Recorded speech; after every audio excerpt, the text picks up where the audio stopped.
আসসালামু আলাইকুম ওরহমতুল্লাহি ওবরাকাতুহ।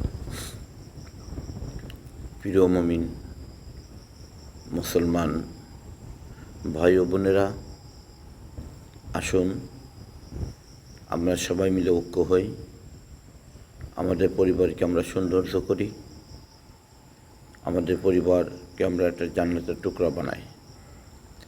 জনাবে মুহাম্মদুর রাসূলুল্লাহ সাল্লাল্লাহু আলাইহি ওয়াসাল্লাম বলেন এবং আল্লাহ রাব্বুল আলামিন বলেন, ওয়াখালাকনাকুম আজওয়াজা, আমি প্রত্যেকটা জিনিসকে, প্রত্যেকটা প্রাণীকে জোড়ায় জোড়ায় সৃষ্টি করেছি, একটা মায়া একটা মদ্দা। জনাবে মুহাম্মদুর রাসূলুল্লাহ সাল্লাল্লাহু আলাইহি সাল্লাম বলেন, যদি কোনো বাড়িতে, কোনো ঘরে স্বামী এবং স্ত্রী উভয় পক্ষে দুইজন যদি মিলিত থাকে, ওই বাড়িটা একটা জান্নাত বলে ঘোষণা হয়। একবার মুহাম্মদুর রাসূলুল্লাহ সাল্লাল্লাহু আলাইহি সাল্লাম কাবা ঘরের ভিতরে শুয়েছিলেন। রাসূলুল্লাহ সাল্লাল্লাহু আলাইহি সাল্লামের গায়ে পাতলা একটা কাপড় ছিল।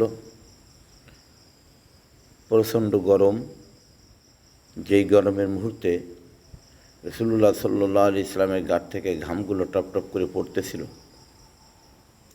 জনৈক এক মহিলা কাবা ঘরের ভিতরে যে কোনো উদ্দেশ্য ইবাদতের কারণে উঠছে, ওঠার পর দেখে যে রাসূলুল্লাহ সাল্লাল্লাহু আলাইহি সাল্লামের গত দিয়ে ঘামগুলো প্রবাহিত হচ্ছে। তখন উনি ওই ঘামগুলো সংগ্রহ করে একটা পাত্রের ভিতরে রেখে দিলেন। আল্লাহ নবী দেখে ফেলছেন। দেখার পরে নবী বলতেছেন যে, মহিলা তুমি কি করো? কাজে রাসূলুল্লাহ সাল্লাল্লাহু আলাইহি সাল্লাম, আপনার যে ঘামটা আছে আমি এই ঘামটা সংগ্রহ করে রাখলাম, আমি মারা গেলে আমার সঙ্গে এই ঘামটা দিয়ে দেবে।